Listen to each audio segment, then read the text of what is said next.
TV9 What India Thinks Today Summit के political मंच TV9 Bharatvarsh सत्ता सम्मेलन प्रेजेंटेड बाय पूनावाला फिनकॉर्प के अगले दौर में आइए अब चलते हैं। इकोनॉमी, खेल, तकनीक, टैलेंट, इनोवेशन, सिनेमा, लंबी लिस्ट है जिसमें भारत अब विश्व शिखर पर दिखाई दे रहा है। लेकिन एक चीज जिसमें भारत हमेशा से गुरु रहा है वो है योग। और वो हस्ती जिसने पूरी दुनिया को पद्मासन पर ला दिया है, उसका परिचय शायद बताने की जरूरत भी नहीं है। जोरदार तालियों के साथ स्वागत कीजिए योग गुरु रामदेव का, जिनसे बातचीत के लिए मैं बुलाना चाहूंगा मेरी सहयोगी प्रतिमा और सुरभि को। एक बार जोरदार तालियां हो जाए योग गुरु रामदेव के साथ। जोरदार तालियों के साथ स्वागत करिए बाबा रामदेव का। Pratima and Surabhi, all yours. Thank you Gaurav, thank you Sumera. स्वागत करिए स्वामी रामदेव का TV9 के इस खास मंच पर। और ये तालियां रुकनी नहीं चाहिए क्योंकि योग, आयुर्वेद और स्वदेशी क्रांति करने के बाद अब शिक्षा, चिकित्सा और अनुसंधान की 3 क्रांतियां जिन्होंने अपने हाथ में ली हैं, उनका नाम है स्वामी रामदेव। एक बार फिर से जोरदार तालियों के साथ करिए शुरुआत। स्वामी जी, आप तो पूरी दुनिया को योग सिखा चुके हैं, बॉलीवुड से लेकर हॉलीवुड तक, और कई बड़ी ऐसी मल्टीनेशनल कंपनीज हैं जिनको आपने शीर्षासन करा दिया। और अब तो आप मैडम तुसाद भी पहुंच गए हैं, तो इसीलिए हमने इस सेशन का नाम रखा है ग्लोबल स्वामी। ठीक है? अब योग और आयुर्वेद, स्वदेशी और भारत का सनातन धर्म और हमारी ऋषियों की जो सनातन विरासत है, विकास तो हमारा ग्लोबल हो ही रहा है। सनातन की विरासत के साथ विकास, जिसको मैं कहता हूं संस्कृति मूलक समृद्धि, निवृत्ति मूलक प्रवृत्ति और पुरुषार्थ मूलक हमारा ये परमार्थ। और जिस तरह से भारत पूरे विश्व का न केवल राजनीतिक दृष्टि से आज विश्व के सबसे बड़े पॉपुलर नेता हमारे आदरणीय नरेंद्र मोदी जी हैं। राजनीतिक दृष्टि से, यदि नेतृत्व की दृष्टि से गिनाया जाए तो भारत आज विश्व का नेतृत्व इस रूप में कर रहा है कि सबसे लोकप्रिय हमारे नेता हैं। आर्थिक दृष्टि से आने वाले 10 सालों में मैं आश्वस्त हूं कि भारत तीसरे नहीं दूसरे, और यदि देश के लोग पुरुषार्थ करें तो आने वाले 2047 का हमें इंतजार नहीं करना पड़ेगा। हम 2035-40 तक ही विश्व की प्रथम आर्थिक महाशक्ति भी बन सकते हैं। वो सामर्थ्य हमारे देश में है और उसी सामर्थ्य को हम जगाते हैं, बढ़ाते हैं, लोगों को कहते हैं भाई सुबह सुबह योग करो, आपकी प्रोडक्ट बढ़ेगी। अब लोग जो मुटिया जाते हैं तो थोड़ा फिर डोलमोल होने लगते हैं ना, तो हम लोगों को पतला भी करते हैं, लोगों का बीपी शुगर ठीक करते हैं, उसको कंट्रोल ही नहीं, उसको क्योर करते हैं। मॉडर्न मेडिकल साइंस अभी तक जहाँ नहीं पहुँचा, उससे आगे हमने योग का आयुर्वेद को पहुंचाया है। तो आज योग है, आयुर्वेद है, सनातन है, भारत है, वो पूरा ही ग्लोबल हो रहा है। और आपकी समिट का नाम ही ग्लोबल समिट है। तो इसमें अब ये जो ग्लोबलाइजेशन का जो दौर है, उसमें भारत का ग्लोबल होना वो भारत की नियति है, भारत का सामर्थ्य भी है, और उसी सामर्थ्य को हम बढ़ा रहे हैं। इसीलिए ग्लोबल स्वामी, ये कैसा नाम लगा आपको, ये तो बस बता ही दीजिए, क्योंकि आगे ग्लोबली आपके जो विजन है उस पर चर्चा करूंगी। TV9 जो है जो कुछ करता है वह श्रेष्ठतम ही करता है। एक बार जोरदार अभिनंदन है TV9 के लिए भी, हमारे भाई जो है हेमंत शर्मा जी के लिए, वरुण जी के लिए, और जो पूरी, क्योंकि सुरभि जी से तो मेरा लगभग 2 दशकों का एक आत्मीय संबंध है, प्रेम है। और प्रतिमा भी, एक तो वो प्रतिमाएं हैं जो चलती फिरती नहीं है, लेकिन ये चलती फिरती प्रतिमा है। और हमें ऐसे प्रतिमान घड़ने हैं, ऐसे काम करने। भारत में माना कि कुछ लोग प्रमाद भी करते हैं, अलग बात है कि उसके ऊपर अलग प्रकार की टिप्पणियां राजनीतिक दृष्टि से हो जाती हैं, क्योंकि धर्म की, अध्यात्म की, सनातन की जो राजनीतिक व्याख्या है, जो इससे थोड़ी देर पहले भी हो रही थी और बाद में भी होगी, वो अलग होती है। लेकिन देश में कुछ लोग प्रमाद भी करते हैं, माना कुछ लोग देश में नशा और अति नशा भी करते हैं, कुछ लोग जो है ड्रग एडिक्ट भी हैं, माना कि कुछ लोग बहुत डिस्ट्रैक्टिव हैं, कुछ लोग डिप्रेशन में हैं, अलग अलग तरह की चीजें हैं। कुछ लोग अभी बुजुर्ग हो चुके हैं, बेबस हैं, असहाय हैं, लाचार हैं, उनकी हमें सेवा भी करनी, कुछ बच्चे भी हैं। लेकिन 100 करोड़ से ज्यादा इस देश के अंदर वर्किंग हैंड्स हैं। यदि वो पतंजलि की तरह सृजन करें, आज मैं आपके सामने बैठा हूं, 35 साल पहले जब हरिद्वार में गया था मेरे पास 1 रुपए भी नहीं था, जिसको गांव की भाषा में बोलते हैं ना, फूटी कौड़ी नहीं थी। हमने शून्य से सृजन किया और आज प्रथम 1 लाख करोड़ और उसके बाद में 5 लाख करोड़ का सामर्थ्य, साम्राज्य, सेवा के लिए, ये सारा अर्थ परमार्थ के लिए, प्रॉस्पेरिटी फॉर चैरिटी का यदि किसी ने प्रतिमान गढ़ा तो वो भी पतंजलि। बहुत लोगों को दिखता है अरे बाबा के पास तो बहुत ऐश्वर्य है, क्या बाबा के पास एम्पायर है, ये बाबा का एम्पायर नहीं। इसी एम्पायर को लेकर कुछ फैक्ट सामने रखूंगी, लेकिन उससे पहले क्योंकि हमने ग्लोबल स्वामी कहा है और आप ग्लोबल इंस्पिरेशन बन चुके हैं, आज कुछ निजी सवाल आपसे करना चाहूंगी इस लिहाज से, क्योंकि जहां से आपने शुरुआत की है वो है सैयद अलीपुर गांव। गवर्नमेंट स्कूल में आप पढ़े हैं, गुरुकुल में आप पढ़े हैं, तो वो जो संकट, संघर्ष और आज जिस हम ग्लोबल स्वामी से बात कर रहे हैं, ये जो बदलाव आपने देखे हैं समय के लिहाज से और जो संघर्ष आपका रहा है, उसे साझा करिए। देखिए, मैं पूरी दुनिया पर जब एक नज़र डालता हूं, चाहे वो वर्ल्ड के टॉप कॉरपोरेट्स हों, चाहे वर्ल्ड के टॉप साइंटिस्ट हों, वर्ल्ड के टॉप पॉलिटिशियंस हों, विधायिका, कार्यपालिका, न्यायपालिका, मीडिया से लेकर के कृषि, अनुसंधान, शिक्षा, चिकित्सा से लेकर के धर्म, अध्यात्म के क्षेत्र में नितांत अभावों और संघर्षों में जो लोग पले, करीब करीब 99% पूरी दुनिया में उन्हीं का आज वर्चस्व है। तो संघर्ष, पुरुषार्थ, चुनौतियों के बीच में, चाहे हिमालय जैसी बाधाएं क्यों ना खड़े हों आगे सामने, उनके बीच में जिन्होंने कभी हार नहीं मानी, जैसे वाजपेयी जी कहते थे, हार नहीं मानूंगा, राह नहीं ठानूंगा, तो ऐसे हम चरे बेती सबको इस संकल्प से जुड़ना होगा। और मैं तो एक ही बात कहता हूं, ये सच है कि मैंने कभी नहीं सोचा था कि इस देश में करोड़ों लोग मुझसे इतना प्यार करेंगे। अभी मैंने टीवी 9 का उदाहरण दिया, कुछ दिन पहले टीवी 9 जो है वो उसका उदय हुआ था और 20-25 साल से अखाड़े में अखाड़ची जमे हुए थे, आपने एक नया प्रतिमान गढ़ा।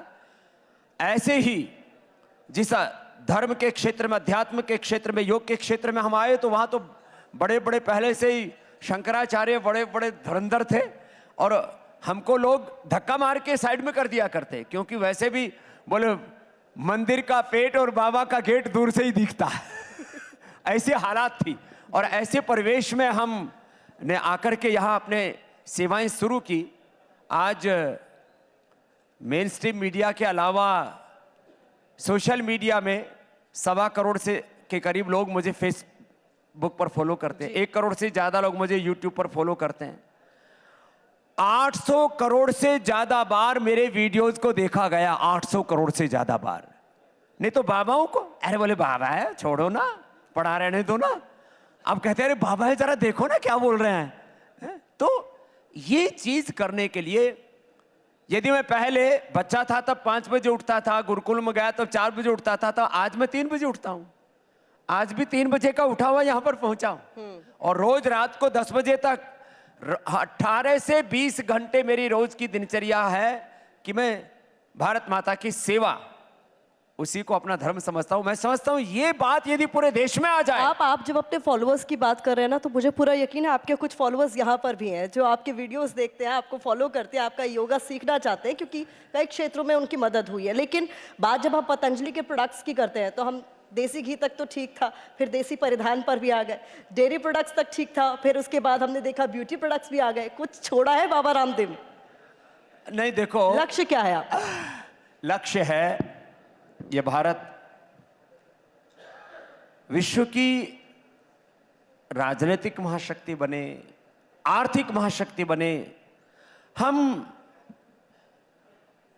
कब तक पराधीनताओं की बेड़ियों में, जंजीरों में जकड़े रहेंगे? देखो 15 अगस्त 1947 को देश राजनीतिक दृष्टि से आजाद हुआ और अब तो इसके पूरे प्रूफ आपको सोशल मीडिया में भी मिल जाएंगे। कोई नेट के ऊपर सर्च करेगा तो एक ईस्ट इंडिया कंपनी से लेकर के ब्रिटिशर्स ने ही करीब 1,000 लाख करोड़ रुपए की लूट की इस देश में, आर्थिक दृष्टि से, जो मुगलों ने लूटा और तबाह किया देश को, और आर्थिक से ज्यादा सांस्कृतिक वैचारिक दृष्टि से जो देश का नुकसान पहुंचाया, जिन मुगलों को हम महान कहते हैं, बाबर, अकबर को बड़े पोलाइट तरीके से लोग पेश करते हैं, लेकिन वो भी बड़ा शातिर था। बाबर हो या अकबर हो, औरंगजेब हो या बहादुर शाह जफर, खैर वो तो बहुत ही कायर कमजोर बुज़दिल निकला, भाग करके रंगून चला गया, भेज दिया गया, जो भी था। बाबर से लेकर के, अकबर से लेकर के औरंगजेब तक आप देखिए जरा, हजारों हजारों देश की माँ बहन बेटियों को हरमों में रखा करते थे जी। है? उन मुगलों को बहुत से लोग अपना आइडियल मानते हैं। तो मैं समझता हूं इस देश के अंदर हमें आइडियल मानना चाहिए भगवान राम को, भगवान कृष्ण को, हनुमान को, शिव को, गौतम कणाद, जैमिनी, पाणिनि, पतंजलि को, भगवान बुद्ध को, महावीर को, और अपने पूर्वजों को आदर्श मान करके उन पूर्वजों की तरह हमें पुरुषार्थ करके ना, प्रतिवार घड़ करके देश के लिए योगदान देना चाहिए। और मैं उसको दे रहा हूं, और ये कह रहा हूं कि मैं एक सन्यासी होकर के जिसको कुछ नहीं चाहिए वो इतना कर रहा हूं, तो भाई आपके तो बाल बच्चे भी, आने वाली पीढ़ियां भी है, आप कुछ करोगे तो आपके कुलवंश का गौरव बढ़ेगा, आपका यश बढ़ेगा। और हम यदि जीवन में कुछ ना करें, ऐसे खाना पीना सोना, कुछ बच्चे पैदा करना और फिर मर जाना, जिंदगी इतनी नहीं है। किया जा रहा है तो वो सवालों के घेरे में क्यों आ गया? चलिए, रामनीति की भी बात मैं आपसे थोड़ी देर में कर लूंगी, लेकिन उससे पहले एक सवाल, क्योंकि जिस तरीके से आपने कहा कि अब बाबा को सब सुनना चाहते हैं, आरोप आप पे लग गए। विपक्ष ने साफ तौर पर कह दिया कि पहले तो सिर्फ योग शिविर लगाते थे, लेकिन अब सिर्फ योग शिविर नहीं लगाते हैं, और ये मौजूदा सरकार की वजह से ऐसा क्या संभव हो पाया? ऐसा सवाल उठ जाता है। अजय बताओ सुरभि जी, आप पत्रकार लोग बड़े खोजी होते हो, हमने कोई 1 रुपए का फायदा इस सत्ता से लिया हो? आपका कार्यक्रम का नाम ही सत्ता है, अब आपने थोड़ा उसको और जो है ग्लैमराइज कर दिया है। सत्ता से हमने 1 रुपए का फायदा नहीं लिया, न पद्मश्री, न पद्म भूषण, न पद्म विभूषण, न भारत रत्न। मैं क्योंकि मानता हूं जो भारत में पैदा हुआ, हर एक देश की मिट्टी का यहां पर जो पैदा हुआ वो भारत रत्न है, जन्म से हम भारत रत्न है। हमने ना सत्ता से कोई सम्मान लिया, न सत्ता से कोई प्रोजेक्ट लिया, न सत्ता से कोई फेवर लिया। लेकिन मैं इतना तो ये तो मानता हूं कि ये सत्ता धर्म विरोधी नहीं है, ये सत्ता राष्ट्र विरोधी नहीं है, योग आयुर्वेद की विरोधी नहीं है। तो ऐसी सत्ता होनी चाहिए देश में। तो आपकी नजर में यही इतिहास में भी झलकता है, इसलिए आप कह रहे हैं कि अकबर का गुणगान होता?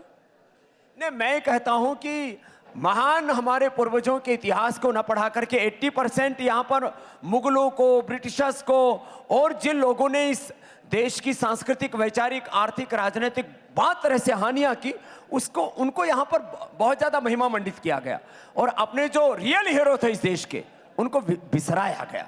तो वापस इस देश को अपने अतीत के गौरव को अपने साथ में लेकर के वर्तमान में प्रचंड पुरुषार्थ करते हुए भारत को एक स्वर्ण युग की ओर ले जाना है। अब वो गवर्नमेंट जो है उसको विकसित भारत का नाम देती है, वो उनका एक राजनीतिक एक लक्ष्य हो सकता है, लेकिन हर भारतीय का लक्ष्य होना चाहिए। कोई मात्र कोई एक सत्ता देश को कहीं नहीं ले जा सकती। समाज, राष्ट्र का जो नागरिक है वो देश की असली ताकत होता है, और मैं उस नागरिक के अंदर भारत का भविष्य देखता हूं। चलिए, सत्ता की सरगर्मी के बीच किस तरीके से विपक्ष को और नेताओं को योग करना चाहिए अपना स्ट्रेस कम करने के लिए, उस पर भी बात करूंगी। लेकिन उससे पहले, राम मंदिर आप भी गए, कैसा लगा आपको? 550 साल बाद राम लौट आए हैं, अब राम राज्य कैसा लगा? देखिए, राम मंदिर में प्राण प्रतिष्ठा वह भारत की एक सांस्कृतिक, धार्मिक, आध्यात्मिक आज़ादी का एक महापर्व था। और राम मंदिर में प्राण प्रतिष्ठा के बाद ये जो राष्ट्र मंदिर का निर्माण है, व्यक्ति निर्माण से, क्षेत्र निर्माण से, समाज निर्माण से राष्ट्र निर्माण, एक नए युग के निर्माण की ओर हम आगे बढ़ते हैं। भारत की यात्रा जो है वो एक व्यक्ति, किसी एक समाज, एक राजनीतिक सीमाओं में नहीं बनती है। हम तो किण्वंतो विश्व मारियम के और वसुधैव कुटुंबकम के उपासक हैं। इसलिए भारत कभी सीमाओं में नहीं सिमटता। और यदि आप अखंड भारत को देखते हैं या आर्यवर्त को देखते हैं, तो वो तो पूरे विश्व का नेतृत्व करने वाला भारत है। तो देश प्रसूत से सखा साधग्र जन्मनः स्वम स्वम चरित्रम शिक्षरम पृथिव्याम सर्वमानवा। तो मैंने राम मंदिर में प्राण प्रतिष्ठा के उस अवसर पर सौभाग्य था, मैं वहीं सामने था। भगवान का जो मंदिर का जो मुख्य द्वार है उसके सामने बैठे हुए थे हम, पूज्य मुरारी बापू और हमारे सभी महान संत। तो वह भारत का एक अविस्मरणीय, ऐतिहासिक और बहुत ही भावुकता भरा क्षण था।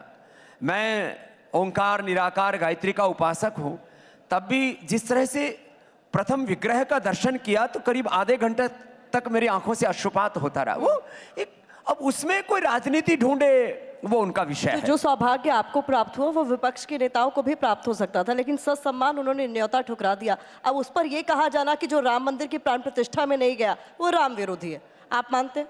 देखो, अब कोई सौभाग्य को दुर्भाग्य में बदले तब उसके दुर्दिनों को कौन टाल सकता है। तो भारत राम, कृष्ण, हनुमान, शिव और हमारी सनातनी संस्कृति के बहुत दिव्य आयाम हैं। अब लोग कह रहे हैं कि जो राम का नहीं वो किसी काम का नहीं, तो ये राजनीतिक दृष्टि से कुछ नारे हो सकते हैं, लेकिन ये सच है कि राम मंदिर का विरोध इसको या किसी भी तरह से, अभी भी मैं थोड़ी देर पहले देख रहा था, राजनीतिक दृष्टि से कुछ लोग बातें करते हैं कि राम मंदिर का शिखर नहीं बना, मंदिर भगवान का शरीर होता है और उस पर जो है अभी भी मजदूर काम कर रहे हैं। अरे ये सारी सृष्टि भगवान का जीवंत विग्रह है। This whole universe is a live expression of almighty.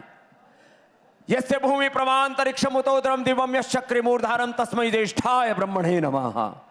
और जो प्राण प्रतिष्ठा होती है वो मंदिर की दीवारों में नहीं होती, छत में नहीं होती, शिखर में नहीं होती। प्राण प्रतिष्ठा तो भगवान के विग्रह में होती है, प्रतिमा जी भगवान की प्रतिमा में होती है।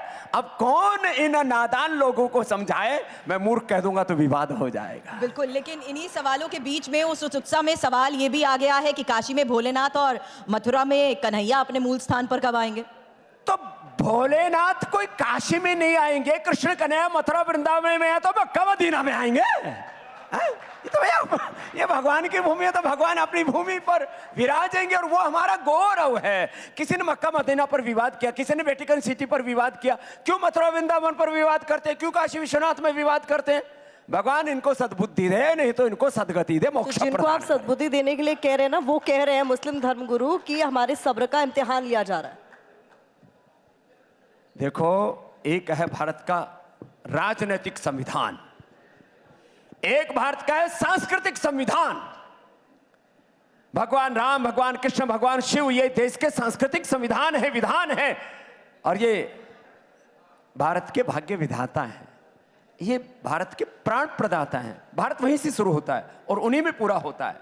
बात की जो पूरी लीला है, ये तो लीला है। इसी में जिस तरीके से मुस्लिम धर्मगुरुओं का प्रतिमा ने नाम लिया, बकायदा चेतावनी दी गई, ये कह दिया गया कि सब्र का बांध ना टूटे, तो उन्हें बता दीजिए कौन सा योग करना चाहिए, क्योंकि वो तो ये भी कह चुके हैं कि जो अपने आप को बाबर और जो है औरंगजेब का मुगलों का वंशधर मानते हैं उनको आपत्ति है। बाकी जितने यहाँ मुसलमान हैं 99.99% यहाँ जो मुसलमान है वो राम कृष्ण की संतान है, वो ऋषियों की संतान है। हमारे मजहब लोग हो सकते, पूर्वज तो अलग नहीं हो सकते, तो अपने पुरखों का अपमान करने वालों को आप क्या कहेंगे? तो भगवान उनको भी सद्बुद्धि दे। बाकी जो है उनकी आधी दाढ़ी गई, मूछ गई, कहीं पूछ भी ना चली जाए। बात पे उत्तराखंड की करना चाहूंगी। वहां पर यूनिफॉर्म सिविल कोड लागू हो गया, पूरे देश पे लागू होना चाहिए, इसको लेकर लंबी बहस चली। एक देश, एक कानून, एक समान अधिकार, एक समानता का भाव देश में क्यों नहीं होना चाहिए? एक देश में दो झंडे, दो कानून, ये जो पूरा दोगलापन कैसे चल सकता है? तो एक देश में एक विधान होना ही चाहिए। तो समान नागरिक संहिता ये तो हमारे संविधान की मूलभूत भावना है। संविधान की जो आत्मा, the soul aspect of our constitution is equality. तो और यही हमारा वेद का भी उद्घोष है, एकत्व मनुपश्यतः सहनाओ, तो एकत्व सह अस्तित्व और सामंजस्य, हार्मनी, परस्पर भावयन्तः श्रेयः परमावाप्स्यथ यत्र विश्वम भवत्येक नीडम। तो संविधान की मूल आत्मा के अनुरूप है समान नागरिक संहिता, और उसका प्रारंभ उत्तराखंड से हुआ है। मैं आश्वस्त हूं कि धीरे धीरे पूरे देश के राज्यों में, पूरे देश में समान नागरिक संहिता ही नहीं होनी चाहिए, समान नागरिक संहिता भी होनी चाहिए, जनसंख्या नियंत्रण भी होना चाहिए, और इस देश के अंदर सभी दिशाओं से सबको एक स्वर से यह मानना चाहिए, हमारी मजहबी मान्यताएं जो भी हो, हम भारतीय होने का गौरव अनुभव करें, राष्ट्र धर्म को, राष्ट्रहित को सर्वोपरि माने। सत्ताएं आएंगी और जाएंगी, देश तो सदा से था, सदा है और सदा रहेगा, तो उससे बड़ा कुछ नहीं हो सकता। स्वामी जी, लेकिन इस विजन को आसानी से क्यों नहीं समझा जा सकता? क्यों आखिर फिर ओवैसी साहब ये कहते हैं कि ये यूनिफॉर्म सिविल कोड नहीं है बल्कि हिंदू कोड बिल है, हिंदू राष्ट्र बनाने की ये तैयारी है? अरे भाई, ओबीसी तो उल्टा दिमाग का आदमी है, पता नहीं से कौन सी घड़ी नक्षत्र में पैदा हुआ और उसके पुरखों ने भी देश के साथ धोखा किया। वो भी अच्छा क्या है, जो जितना उल्टा बोले उतना हेडलाइंस में बना रहता है, और अच्छा है ओबीसी जितना अच्छा, जितना ज्यादा ओबीसी बोलता है उतना ही ज्यादा मोदी जी को फायदा होता है। इसलिए काफी पॉलिटिक्स में लोग उनको बीजेपी की बी टीम भी कहते हैं, मैं नहीं कह रहा हूं। तो वो बी टीम ओबीसी जितना उल्टा बोलेगा स्वामी जी, उतना नरेंद्र मोदी जी का फायदा होगा, और वो जो मुसलमानों का पोलराइजेशन है उसको तोड़ता है, उसको रोकता है। जो मुसलमानों के पुरोधा बने हुए हैं उनसे उनको छटका देता है, तो अच्छा है। मतलब अगर वोट मोदी जी के बढ़ रहे हैं, पॉपुलैरिटी मोदी जी की बढ़ रहे हैं, तो कहीं ना कहीं इनडायरेक्टली हेल्प कर रहे हैं। बीटी में अच्छी क्या बात है, बीटी में क्या उनका भी योगदान रहना चाहिए। तो ओबीसी जी अपना योगदान दे रहे हैं, उसमें राहुल गांधी जी भी अपना योगदान दे रहे हैं, उसमें बहुत सारे ऐसे राजनीतिक लोग तो आप ये कह रहे हैं बीजेपी के साथ मिले हुए हैं ओवैसी जी? नहीं, मैं कह रहा हूं आज मोदी जी की जो लोकप्रियता है उनका अपना पुरुषार्थ तो है ही, इसमें बहुत सारे विपक्ष के नेताओं को, जो सनातन को कीड़े मकोड़े बोलते हैं, जो भगवान रामकृष्ण को अपशब्द कहते हैं, जो अलग अलग प्रकार से भारत और भारतीयता के ऊपर प्रश्न खड़े करते हैं, तो इसी जो मोदी जी को पता नहीं उनकी जाति के ऊपर, उनके माता पिता के ऊपर, उनके जीवन के ऊपर कई तरह से, तो जितना भी कुछ हो रहा है ना भाई, मोदी जी की 400 पार जो आए या ना आए, यदि ये सारे विपक्ष वाले ऐसे उल्टे पुल्टे बोलते रहे तो फिर तो 400 पार लगी जाएंगे। देखिए, आरएसएस कह रही है कि जहां तक बात हिंदू राष्ट्र की है, सिर्फ सांस्कृतिक अवधारणा है, इसे संवैधानिक मान्यता की जरूरत नहीं है। इस पर आपका क्या विचार? देखिए, आप उसको ऐसा बोलिए, भारत एक सनातन राष्ट्र है, सनातन माने जो शाश्वत है, भारत एक आध्यात्मिक राष्ट्र है, इसमें कोई विवाद नहीं है। तो दरअसल कुछ लोग शब्दों में और अलग अलग प्रकार के, जिसको कहते हैं ना, कुछ नैरेटिव घड़ने में बड़े माहिर होते हैं, तो मैं उस पचड़े में पढ़ना ही नहीं चाहता। मैं तो कह रहा हूँ ना, भारत स्वभाव से ही एक आध्यात्मिक राष्ट्र है, भारत सनातन को फॉलो मानने वाला राष्ट्र है, भारत ऋषिमुनियों का देश, इसको कौन डिनाई करेगा। और हिंदू राष्ट्र से मतलब ये तो है नहीं कि यहाँ से मुसलमानों को, ईसाइयों को या किसी और मतावलंबी को खदेड़ दिया जाएगा। भारत में तो सदा सदा से सारी संस्कृतियाँ बढ़ी हैं, पली हैं, पोषित हुई हैं। और आपको मैं एक बात बताना चाहता हूँ, इस्लाम के जो मूल सिद्धांत है, ईसाइयत के जो मूल सिद्धांत है, और जितने भी पूरी दुनिया में विचारधाराओं के नाम पर जो भी पूरा एक आइडियोलॉजिकल थॉट प्रोसेस जो भी है, उसका जो मूल है वो भारत है, तो इसमें तो कोई प्रश्न नहीं। इस आइडियोलॉजिकल थॉट प्रोसेस को एक नरेटिव क्यों कह दिया जाता है? लेकिन अब मैं सवाल उस आधार पर आपसे कर रही हूं क्योंकि आपके शिष्य हैं, और पंडित धीरेन्द्र शास्त्री का मैं यह नाम इसलिए ले रही हूं क्योंकि उनका एक स्टेटमेंट कोट करना चाहती हूं। वो खुले मन से ये बात कहते हैं कि आप मेरा साथ दो, मैं भारत को हिंदू राष्ट्र बना दूंगा। अब संविधान में तो भारत को सेक्युलर राष्ट्र लिखा गया है, तो क्या संविधान में भी बदलाव करवा देंगे? नहीं, देखिए ऐसा है, उत्साह में बातें कहना अलग बात होती है, वो उत्साह सभी में को होना ही चाहिए। भारत एक पंथ निरपेक्ष राष्ट्र है। जो ये धर्मनिरपेक्ष शब्द बोलते हैं ना, वो बड़े अविवेकी लोग हैं। कभी धर्म, अब जैसे ये माइक है, मैं इससे बोल रहा हूँ, ये धर्म है। अग्नि है, उसमें उष्णता है, उसका धर्म है। जल में शीतलता, उसका धर्म है। आप जो है खबरें पहुंचाते हैं देश तक, वह आपका पत्रकारिता धर्म है। कोई धर्मनिरपेक्ष कैसे हो सकता है? जो अपने आप को धर्मनिरपेक्ष कहता है, उससे ज्यादा मूर्ख, अविवेकी और जिसको कहते हैं एकदम दिवालिया व्यक्ति कोई नहीं हो सकता।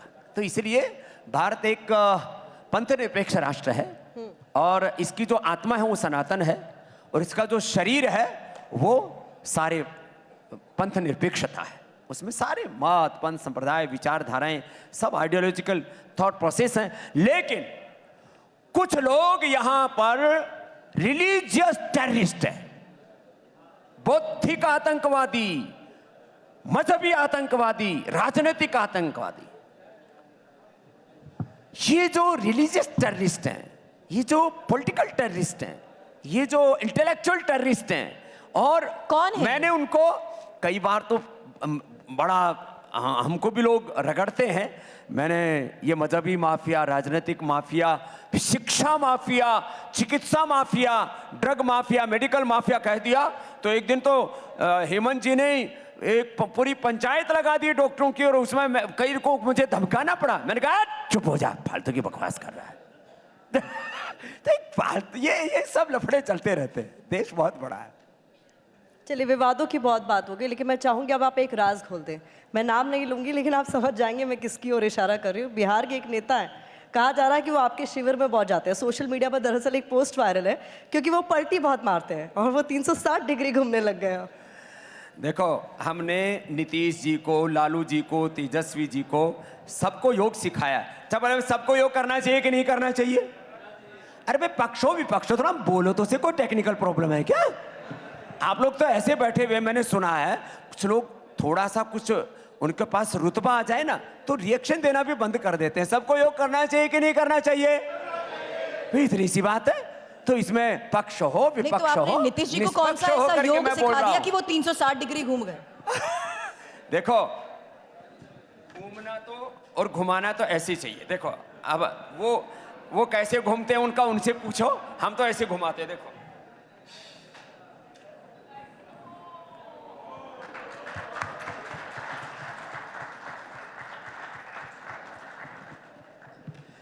तो सबको योग करना चाहिए। और मैं आपको बोलता हूं, जो है वो लालू जी भी योग तो करते थे, बीच बीच में थोड़ा उल्टा करना शुरू कर दिया, तो फिर थोड़ा सा जो है अब ये तो करना ही चाहिए ना। आजकल तेजस्वी सही योग कर रहा है। उस लड़के की देखो, मैं किसी की ना निंदा करने आया हूं ना स्तुति करने आया हूं। मैंने पहले आपको बोल दिया था, आप देखो मुझे पक्ष विपक्ष में नहीं, मुझे निष्पक्ष रखना। लेकिन तेजस्वी जो है जिस तरह से बिहार में निकला है, वो लाखों लोग उसको सुनने आ रहे हैं, उस लड़के को। तो मैं तो चाहता हूं देश में, प्रधानमंत्री जी खुद कहते हैं कि सत्ता पक्ष के साथ विपक्ष भी देश में मजबूत होना चाहिए, यही लोकतंत्र है। यात्रा पर तो एक और नेता निकले हैं, राहुल गांधी। उनकी फिटनेस कैसी लगी आपको? राहुल गांधी जी की फिजिकल फिटनेस बहुत अच्छी है। पॉलिटिकल फिटनेस के लिए प्रयत्न कर रहे हैं और प्रयत्न करने का सबको अधिकार है। हालांकि मार्शल आर्ट भी सीख चुके हैं, योग, फिटनेस राहुल गांधी की भी है। हालांकि क्या उनके लिए कोई राजयोग है? उनके लिए कोई राजयोग है क्या? उनको ऐसा आपने कौन सा योग राहुल आमंत्रित गांधी नहीं को किया। करना? देखो, ये भी आपने पक्षपात किया। शायद यात्रा में होंगे सिखा इसलिए। दीजिए ना। अब आप मेरे यात्रा सामने में है हैं तो इसलिए। मार्शल आर्ट वो सीख चुके हैं और फिटनेस के बलबूते जिस तरीके से यात्रा पर वो निकले हैं, अब बाबा जी की भी अगर मार्शल आर्ट हमें यहाँ देखने को मिल जाए तो मुझे लगता है कुछ राहुल भी इससे देखो, सीख अभी लेंगे। मार्शल आर्ट भी दिखाऊंगा आपको। राहुल गांधी जी ने जो पहली यात्रा की दक्षिण से और उत्तर की ओर, उसका फायदा हुआ उनको। आज उनका राजनीतिक वजूद बच गया क्योंकि कर्नाटक और तेलंगाना वो जीत गए। तो नहीं कल्याण कृत कश्चित दुर्गतिम तात गच्छति। जो भी कोई पुरुषार्थ करता उसको कुछ तो फल मिलता ही है। यदि राहुल गांधी यात्रा न करते तो कर्नाटक और तेलंगाना इनके हाथ में ना आते। तो अभी भी हाथ पैर मार रहे हैं, सबको अधिकार है इसमें। जहां तक अब देखो फिटनेस की बात है तो आपने मेरे साथ बहुत योगा किया, पहले इधर आओ। और अब सुनो, आप लोगों को भी एक बात कहता हूं, ये ठीक है ये बतियाना, ये सब इंटरव्यू देना, हेडलाइंस बनाना। हेडलाइंस तो हम 10 मिनट में 10 बना सकते हैं, लेकिन फिर उस बाद में फिर उसको झेलना बड़ा मुश्किल हो जाता है। तो लेकिन ये वाला जो कार्यक्रम है ना, भारत के व्यक्ति को देखो 55 में भी बचपन जैसी स्फूर्ति होनी चाहिए।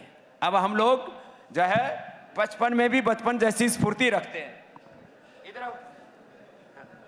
ये हेमंत जी, मैं माइक इनके पकड़ तो लेती हूँ, मैं इस आउटफिट में नहीं कर पाऊंगी। हेमंत जी की तो पूरी चांदी हो रखी है। ये जो हेमंत जी है ना हमारे, ये हमको पता नहीं क्या क्या करवाएंगे। देखो, एक तो इतनी फिटनेस होनी चाहिए, आप जैसे ऐसे खड़े हो ना तो 1 सेकंड में ये ऐसे हो जाए, ऐसे खड़े ही नहीं होना। आप हाथों के बल, जैसे पैरों के बल चलते हैं तो हाथों के बल चल भी पाए ऐसे।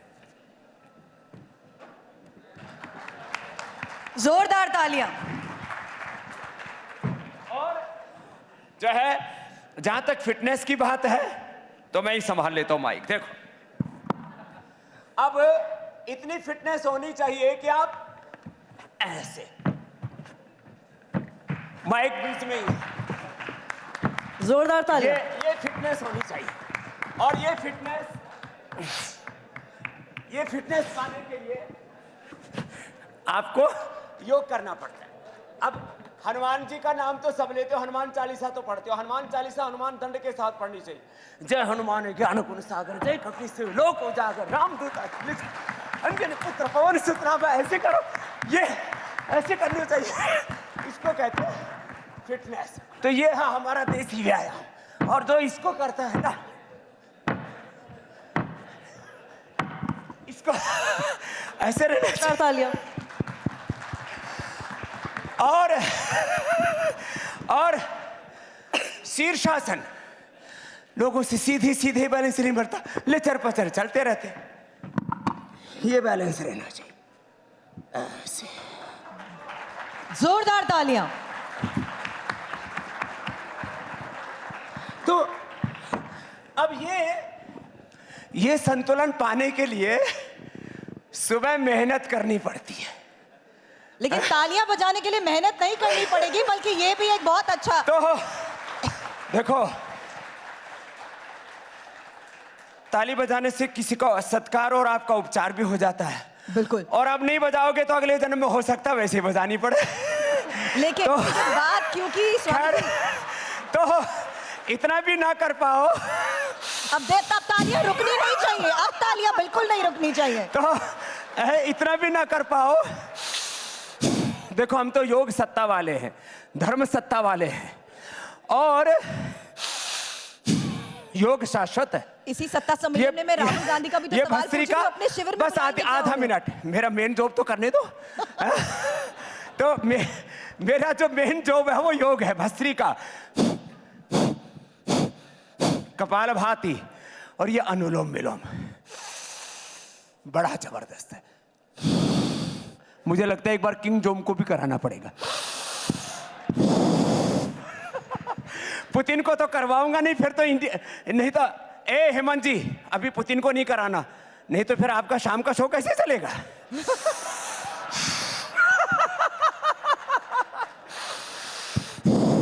हम योग वाले हैं, टीवी 9 युद्ध वाला भी है।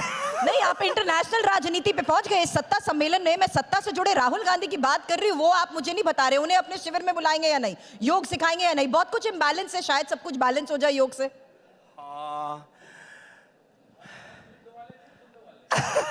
युद्ध वाले भी हैं, योग वाले भी हैं, बुद्ध वाले हैं, आप शुद्ध भी हैं, बुद्ध भी हैं, शुद्ध भी हैं।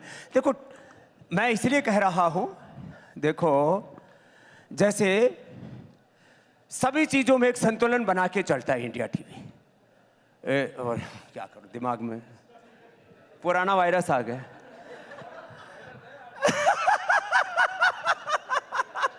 आप ही उसके जन्मदाता है, तो भाग्य विधाता। तो मैं आपसे बात कह रहा था, एक संतुलन, समाचार हो, युद्ध हो, शुद्ध हो, बुद्ध हो, योग हो, सत्ता हो, धर्म सत्ता हो, राज सत्ता हो, ये तो एक हमारा जीवन। योग भी क्या कहता है? समत्वम योग उच्यते, योगा कर्मसु कौशलम। योग जो है हमें संतुलन ही सिखाता है, इसलिए जीवन में संतुलन बना रहना चाहिए। हमारे आहार में, विचार में, वाणी में, व्यवहार में, स्वभाव में, संबंधों में, आचरण में, जहां भी हम हो, हमने बैलेंस खो दिया तो उल्टा पुल्टा हो जाएगा। ये बैलेंस जो आपने बनाया है ना, इसीलिए मैं आज ये भी कहना चाहती हूँ कि मैं बात कर रही हूँ इस वक्त 1 लाख करोड़ मार्केट कैप वाले बाबा से, ऐसे बाबा जिनके साथ फॉरेन इन्वेस्टर्स हैं, इंटरनेशनल टॉप इन्वेस्टर्स आपके साथ हैं। तो ग्लोबल स्वामी जी, ये जो संतुलन आपने बना रखा है, जरा ये भी बता दीजिए कि किस विजन के साथ अब आप आगे बढ़ रहे हैं, और उसमें शिक्षा की आजादी का थोड़ी देर पहले आपने मेरे सामने जिक्र किया। हाँ, ये भी मैं कहना चाहूंगा। अभी 1 लाख करोड़ से आगे 5 लाख करोड़ का हमारा लक्ष्य है। कितना? 5 लाख करोड़। और ये हम करेंगे और आप देखेंगे विद इन 5 ईयर्स। और लक्ष्य क्या है? 1 लाख से ज्यादा क्षमता वाला आवासीय गुरुकुल बनाना, विश्वविद्यालय बनाना। 15 अगस्त 1947 को राजनीतिक आजादी तो मिल गई, लेकिन 1835 में जो मैकाले इंडियन एजुकेशन एक्ट के नाम पर जो शिक्षा की गुलामी की नींव रख करके गया, उसको हमने चारों तरफ फैला रखा, उसको पूरा पोषण दिया है, पुष्ट किया है। तो हम अभी भारतीय शिक्षा बोर्ड के माध्यम से इस शिक्षा की गुलामी को खत्म करेंगे, चिकित्सा की गुलामी को खत्म करेंगे, और लक्ष्य है हमारा कि यह भारत जो विश्व का नेतृत्व करता रहा है अलग अलग दिशाओं में, तो धर्म में, अध्यात्म में, शिक्षा में, चिकित्सा में, चरित्र में तो कम से कम भारत से पूरी दुनिया सीखे। उस भारत को बनाने के लिए स्वामी रामदेव एक एक पल जीता है, जीता रहेगा, और आने वाले 20-25 वर्षों में सारी दुनिया में सर्वाधिक किसी को फॉलो करने वाले लोग होंगे तो भारत को फॉलो करने वाले लोग होंगे, सनातन धर्म को फॉलो करने वाले। क्या बात है, जोरदार तालियां। इस्लाम या ईसाइयत को नहीं। इस्लाम और ईसाइयत तो अपनी सीमाओं में भी सिकुड़ रहा है वहां पर भी, लेकिन क्योंकि यह सार्वभौमिक और वैज्ञानिक शाश्वत सत्य है सनातन धर्म, अब इसकी जय जयकार होगी, और ये सनातन का गौरव काल है। इसलिए मैं तो सभी से कहूंगा, हम सब को मिल करके ऐसा जीवन जीना चाहिए कि हम सब इस सनातन को अपने जीवन में अपना करके ऐसा जिएं कि सारी दुनिया हमारे पीछे चलने में गौरव अनुभव करे। जोरदार तालियां बाबा रामदेव के लिए। और जो हमारा अगला सेगमेंट है, आखिरी सेगमेंट है बाबा रामदेव, मुझे पूरा यकीन है कि यहाँ बैठी ऑडियंस भी चाहेगी Baba Ramdev rapid fire questions का आंसर दे। चाहेंगे आप लोग ये सभी? जोरदार तालियां हो जाए एक बार। ये 2 कार्ड्स आपके लेफ्ट में हैं, देखिए, इन्हीं को उठा के बस आपने ये जवाब देना। आपको कहना कुछ नहीं है, बोलना नहीं है, बस या यस या इसके बैक साइड पर है नो। दूसरी तरफ नो। अच्छा, आप मुझे डिक्टेट करोगे? हम सवाल बस रखेंगे, आपको अच्छा, यस या नो बताना। चलिए, भाई, तो हमको कोई डिक्टेट आज तक कर ना सका, लेकिन आज देखते हैं क्या होता है। चलिए, तो पहला सवाल, सीधा सवाल। जवाहरलाल नेहरू दूरदर्शी प्रधानमंत्री थे? सवासन। चलो, हाँ। अरविंद केजरीवाल ईमानदार तालियां नेता नहीं है। रुकनी चाहिए। अगला। अरविंद केजरीवाल ईमानदार नेता। कैमरा पे दिखाइए एक बार जो भी आपका जवाब है, कैमरा अरे पे। कैमरा में तो ऐसे कैमरे मत पर दिखाओ। यस दिख रहा है। मैंने ऐसे किया। यहाँ आप लोग कार्ड भी पलट मामला रहा है। देखो, मैं तो ऐसे और ऐसे कर रहा हूँ। जब ऐसे करो या ऐसे करो तब उसको यस नो समझना, बाकी समझना कुछ उलट पुलट आसन हो रहा है। आपका बैलेंस यही नजर आ रहा है बाबा। तो आपको नहीं लगता कि अगर सब कुछ इम्बैलेंस है तो आपको योग सिखा देना चाहिए कि वो कौन सा ऐसा योग करे कि कुछ बैलेंस हो सके? लेकिन अब एक और तीसरा सवाल मैं आपसे कर रही हूँ रैपिड फायर में, जहां तीसरा सवाल है कि भारत से काला धन खत्म हो चुका है? नहीं, अभी काला धन खत्म होने में बहुत आप पुरुषार्थ कैमरे करना पर दिखा पड़ेगा। देखो, काला धन एक प्रोसेस से जनरेट होता है। हम ये कहें कि मोदी जी एक दिन में सारा काला धन खत्म कर देंगे, काला धन तो इसी देश में पैदा होता है। ऐसे सिस्टम, ऐसा प्रोसेस, इस तरह की पूरी एक इकोनॉमिक ट्रांसपेरेंसी मोदी जी लेकर के आए हैं, डिजिटलाइज कर दिया है। आज ट्रेसेबिलिटी इतनी तो हो ये गई है। चैलेंज फिर मनमोहन सिंह के सामने भी था, वो कैसे खत्म कर सकते थे? हाँ, तो उनको खामियाजा भुगतना पड़ा, और मोदी जी ने काफी हद तक हमारे पूरे अर्थतंत्र को, राजनीतिक तंत्र को, उसको पारदर्शिता उसमें लेकर के आए हैं।